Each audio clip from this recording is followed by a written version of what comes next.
அனைத்து நல்லுள்ளங்களுக்கும் வணக்கம். நான் ஆர்கே பேசுகிறேன். விக் மாசமோட நெக்ஸ்ட் சேனல் வழக்கமாக உலக செய்திகள். இன்றைய சிறப்பு செய்திகள். ரஷ்யா இந்தியாவுக்கு அழைப்பு விடுத்திருக்காங்க. பாகிஸ்தானை நம்பினீங்கன்னா அது ஒரு ஷார்ட் பீரியடாக தான் இருக்கும், இந்தியாவை நம்பினீங்கன்னா ஒரு லாங் பீரியடாக இருக்கும் அப்படின்னு சொல்லியிருக்கிறார். ஸோ அதற்கு அமெரிக்க தரப்பில் கேட்குறாங்களா இல்லையான்றதையும் தாண்டி சுற்றி இருக்கக்கூடிய அரசியல் நிகழ்வுகள். அதாங்க அமெரிக்கா ஈரான் இஸ்ரேல் விவகாரம் இருக்கு இல்லையா, அந்த விவகாரத்தை சொல்கிறேன். நிறைய விஷயங்கள் பேசலாம், ஷார்ட்டாக பேசலாம். ஸோ வீடியோக்குள்ள போகிறதுக்கு முன்பு நீங்கள் நம்ம சேனலை சப்ஸ்கிரைப் பண்ணலாம், சப்ஸ்கிரைப் பண்ணிட்டாங்க. மறக்காம பெல் பட்டன் கிளிக் பண்ணி ஆல் ஆப்ஷன்ஸ் கொடுங்க. வீடியோக்குள்ள போகலாம்.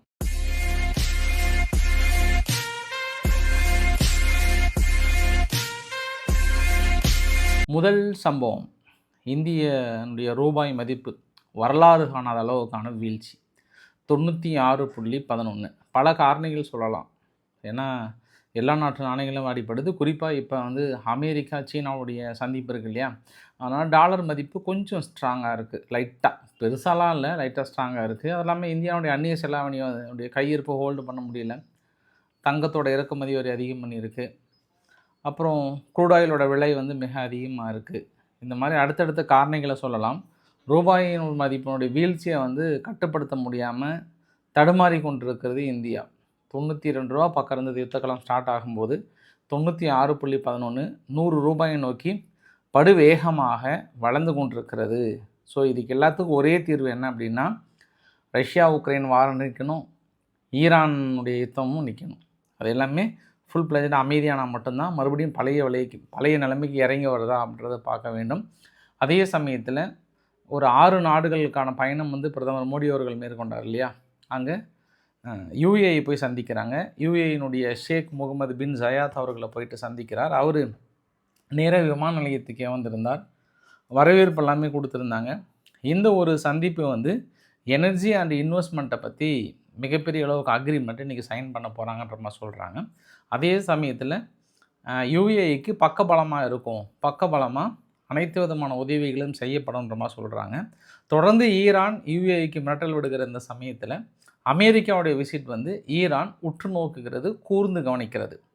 ஒருவேளை இந்தியா பெரிய அளவுக்கான ஆயுதங்கள்லாம் கொடுக்க போகிறதான்ற ஆங்கிளையும் ஈரான் பார்க்குறாங்கன்றது காலையிலே சொன்னேன் நான். அதுவும் குறிப்பாக இந்தியா எல்பிஜி விநியோகம் தொடர்பாக கையெழுத்து போட போகிறாங்க.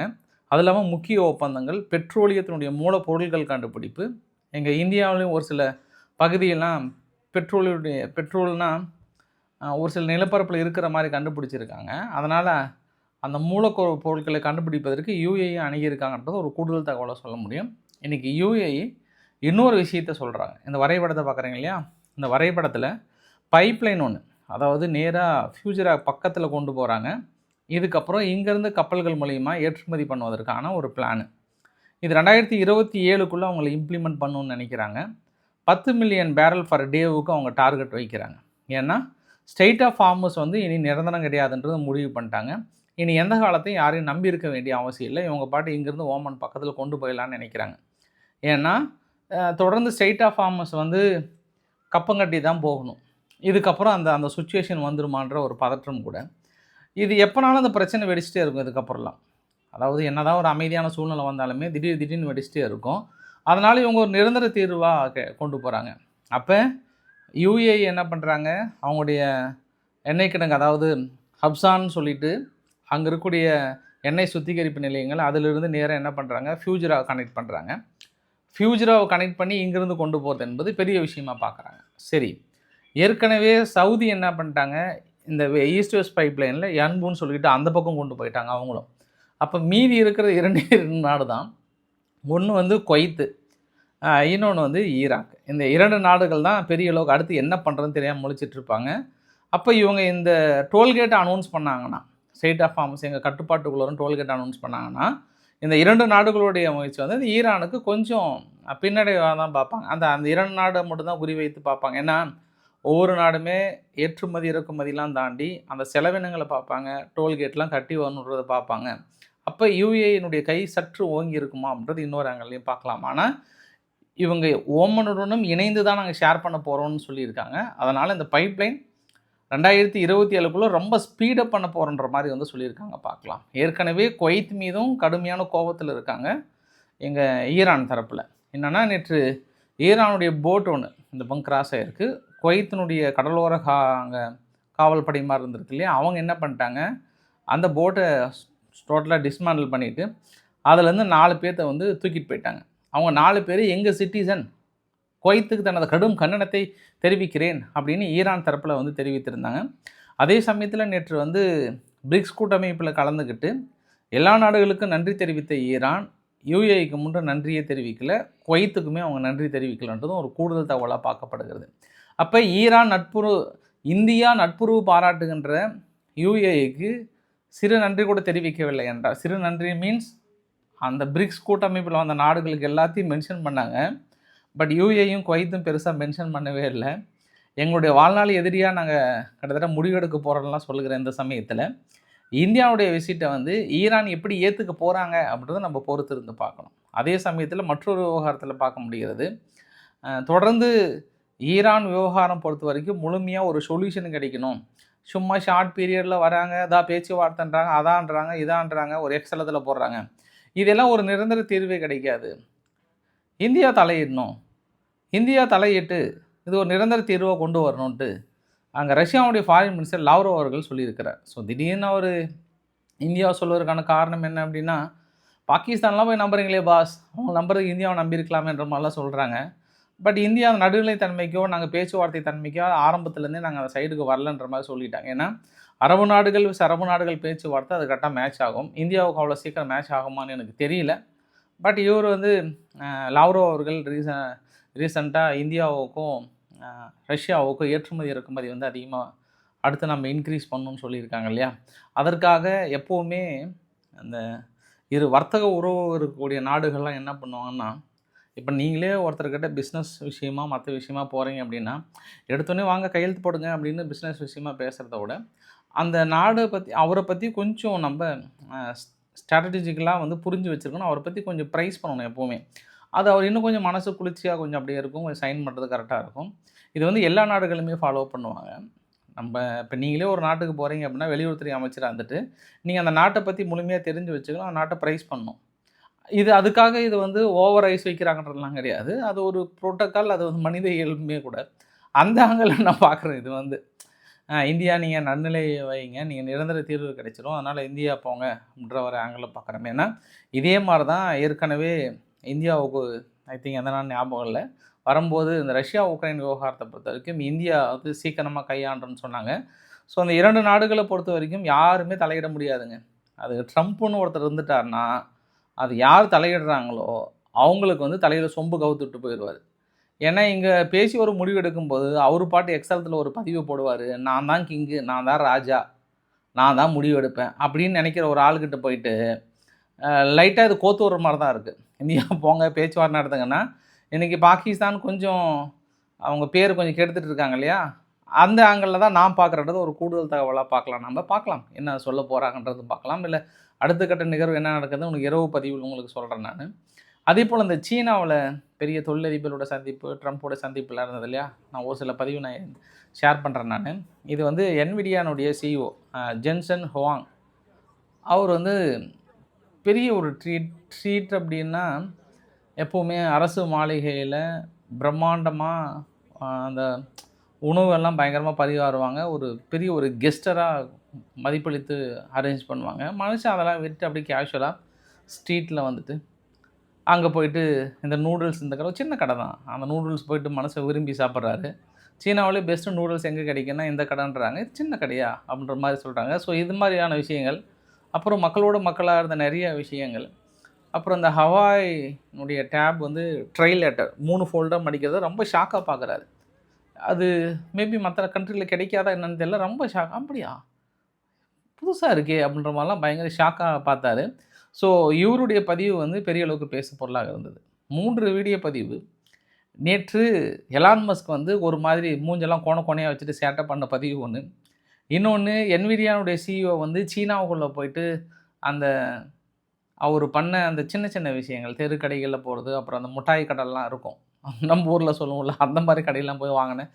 அப்புறம் சீனாவுக்குள்ளே பார்த்தோன்னா அந்த ஓல்டு சென்சுரி ட்ரீ இருக்கக்கூடிய ஒரு மியூசியம் மாதிரி, பெருசு மியூசியம் இல்லை, அது ஒரு பார்க்கு மாதிரி, அங்கே கூப்பிட்டு போகிறாங்க ட்ரம்ப்பை. ஷி ஜின்பிங் சொல்கிறாரு, இந்த மரம் ஒரு சில மரம்லாம் வந்து 400 வருஷம், 1000 வருஷம் பழமையானதெல்லாம்ன்ட்டு சொல்றாரு. இவர் உடனே ஷாக் ஆயிட்டு, இதுக்கு முன்ன வேற யாராவது இங்க கூட்டு வந்தீங்களான்றாரு. இல்ல, இல்ல நீங்க தான் அப்படின்ற மாரி சொல்லியிருக்கிறாரு. ஏன் திடீர்னு ட்ரம்ப் அவர் வந்து ஒருவேள நம்ம மட்டும் தான் வந்திருக்கோன்ற மாரி நெனச்சு இந்த கேள்வி கேட்டிருப்பாரா என்னன்னு தெரியல. சில நேரத்தில சமூக வலைதளங்கள்ல இதுவும் பெருசா பேசுனாங்க. சீனா அதிபருக்கு வந்து இங்கிலீஷ் வந்து எந்த அளவுக்கு தெரியும்னு தெரியல. பட் ட்ரம்ப் அவர்களுக்கு சீனா மொழி எந்த அளவுக்குன்னு தெரியல. ஆனா 2 பேரும் தனிப்பட்ட முறையில பேசிக்கிட்டு இது மாரி அவர் கையாட்டுவாரு, அவர் சிரிப்பாருன்ற மாரி நிகழ்வெல்லாம் பெருசா போட்டிருந்தாங்க. அப்போ வந்து டிரான்ஸ்லேட்டரும் பக்கத்தில இல்ல. அப்படின்றத ஒரு குறிப்பிடத்தகுந்த விஷயமா பார்க்குறாங்க. ரஷ்யா நேத்து நடத்திய தாக்குதல்ல உக்ரைனுக்குள்ளார ஐநாவுடைய ஊழியர்கள் சென்ற கார்கள் மீது தாக்கல் நடத்தப்பட்டதா உக்ரைன் வந்து சொல்லியிருக்காங்க. அதனால ஐநா இன்னும் ஏன் உறங்கிக் கொண்டிருக்கிறீர்கள்? விழித்தெழுங்கள், தடை விதிங்கள், கேள்வியை கேளுங்கள்ன்ற மாரி வந்து கேட்டிருக்காங்க. ஐநா கேட்குற கேள்வி தான் இஸ்ரேல்கிட்டே பதில் ரொம்ப சீக்கிரம் வருது. அந்த இஸ்ரேலினுடைய எல்லைப் பகுதி, குறிப்பா லெபனானுடைய எல்லைப் பகுதி இருக்கு இல்லையா யூனிஃபில். அந்த யூனிஃபில்ல ஐநாவுடைய ஊழியர்கள் மீது தாக்கல் நடத்தும் போதே கண்டனம் தெரிவிப்பாங்க. இஸ்ரேல் எதிர்பார்க்குற மாரி என்ன வேணும்னா கடும் கண்டனம். அவ்வளோதான். வேற என்ன போய் கிடைக்குன்றீங்க? வேற ஒண்ணும் கிடைக்க போறதில்ல. அங்க இஸ்ரேலும் அதானே. கண்டனம் தெரிவிக்கிறீங்க. வேற எதுவும் ரிஃப்ளெக்ட்லாம் ஆகல. கடந்த 2 நாட்களா நான் வந்து லெபனானுடைய விவகாரத்த பத்தி உங்ககிட்ட ஷேர் பண்ணாம இருந்துட்டேன். நான் ஷேர் பண்றேன் பாருங்க. பெரிய அளவுக்கான ஒரு தாக்குதல் கொஞ்சம் கூட குறையல. அடுத்தடுத்த பகுதிகள்ல முன்னேற்றங்களும் அதே அளவுக்கு தான் இருக்கிறது. தொடர்ந்து ஹெஸ்புல்லா தடுத்து கொண்டிருக்கிறது. ஸோ இது நான் வந்து ஒரு டெய்லி நிகழ்வா இருக்கிறனால உங்ககிட்ட கொஞ்சம் வரைபடத்தோட ஷேர் பண்ணாம இருந்தேன். இப்ப நாளையிலேருந்து நான் உங்களுக்கு ஷேர் பண்றேன் நானு. ஏன்னா அந்த தாக்குதல் சதர்ன் லெபனான் பகுதியில இஸ்ரேல் வந்து கொஞ்சம் கூட ஹோல்டு பண்ணவே இல்ல. ஹெஸ்புல்லாவும் நாங்களும் குறைக்க மாட்டோம்ட்டாங்க. பட் பேச்சுவார்த்தை தொடர்ந்து இதுவும் நடைபெறுகிறது, அதுவும் நடைபெறுகிறதுன்னு சொல்லிட்டு தொடர்ந்து இழுத்தடிச்சிட்டே இருக்கிறத பார்க்க முடிகிறது. இன்னொரு வீடியோ பதிவு. மொத்தம் ஒரு 1000 பிரிசனர் வந்து எக்ஸ்சேஞ்ச் பண்ண போறாங்க. இந்த பக்கமும், அந்த பக்கமும். ரஷ்யாவும், உக்ரைனும். அதில முதல் கட்டமாக இப்ப 205 உக்ரைனியர்கள் வந்து வராங்க. இவங்களும் 205 பேர் வந்து அனுப்புறாங்க. அவங்க ஆனந்த கண்ணீர் வடிச்சுட்டு வராங்க.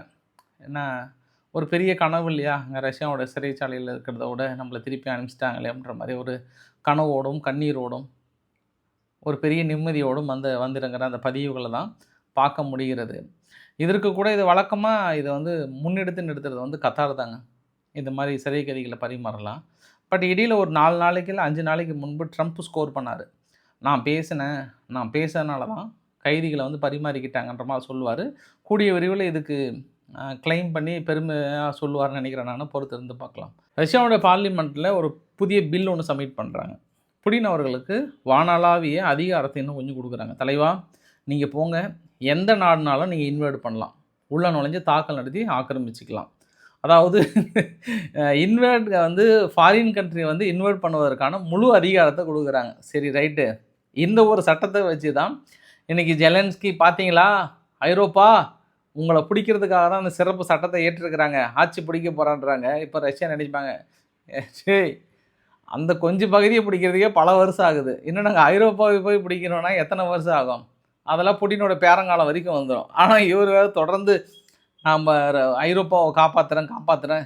இல்லன்னா புடிச்சிருவாங்கன்ற மாரி தொடர்ந்து சொல்லிட்டு இருக்கிறதும். இந்த புதிய பில் வந்ததுனால இன்னும் புடிக்க போறாங்கன்னு சொல்றதும். பட் கிரவுண்ட் ரியாலிட்டின்னு ஒண்ணு இருக்குல்ல. கிரவுண்ட் ரியாலிட்டில ஒவ்வொரு இன்ச் பை இன்ச்சா நகர்றதே எவ்வளோ கஷ்டப்படுறாங்கன்றது ரஷ்யா தரப்புல தெரிய முடிகிறது. இது அங்க இருக்கக்கூடிய தகவல். கியூபால ஒரு பாசிட்டிவான செய்தி ஆல்மோஸ்ட் ரீச் ஆயிடுச்சு. உங்ககிட்ட காலையிலேயே சொன்னேன் நானு. நேத்து பிரிக்ஸ் கூட்டமைப்புல கியூபாவுடைய ஃபாரின் மினிஸ்டர் கலந்துக்கிட்டாரு. அப்ப இந்தியாவுடைய உதவியும் நாடப்பட்டிருக்கிறது. இந்தியாவும் பெரிய அளவுக்கு உதவி செய்றேன்னு சொல்லியிருந்தாங்க.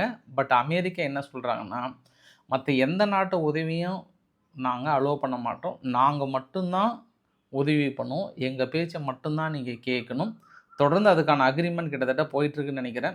கியூபா முழுமையாக அமெரிக்கா வசம் செல்வதற்கான வாய்ப்புகள் பிரகாசமாக தென்படுகிறது. நியூயார்க் டைம்ஸ் பத்திரிகை மீது இஸ்ரேல் மிகப்பெரிய அளவுக்கான கேஸ ஒண்ணு லாஷ் அவுட் பண்ணியிருக்காங்க.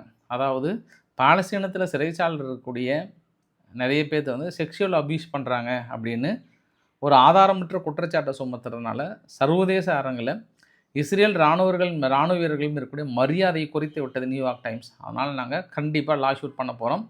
ஏற்கனவே அல் ஜஸீரா பத்திரிகைகள் வந்து இஸ்ரேலுக்குள்ள பேன் பண்ணியிருக்காங்க. அந்த ஒரு சூழ்நிலையை நியூயார்க் டைம்ஸ் உருவாக்க போறோம்னு சொல்லியிருக்காங்க. பார்க்கலாம் என்ன நடக்க போகுதுன்ட்டு. இன்றைக்கு ஓரளவுக்கான தகவல கவர் பண்றேன்னு நினைக்கிறேன். பிடிச்சிருந்தா லைக் பண்ணுங்க. ஃப்ரெண்ட்ஸ்க்கு ஷேர் பண்ணுங்க. சப்ஸ்கிரைப் பண்ணுங்க ரவிக்குமார் சேனல். நன்றி. வணக்கம்.